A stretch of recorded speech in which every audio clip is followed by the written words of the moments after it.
taj Ambo spasao od selo Gradec, živeo u selu Vinica. I imah namera da bila da kraja jedna guma. Operao magari do ne, vikam, mnogo je teška, uljemata guma. Вързам магарето, гумата, опнемо в стегарката, гумата отиде дома към мене. И я намести на трактора и работя с нея. Това е се...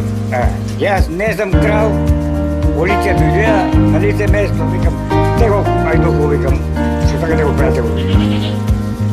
Магарето, ако знаете, ако сакате вземете му пералката, викам, и те, и ми каже, он се най-убо. Ето е. После що да познам това, е толкова е. Имаш някой да познаваш?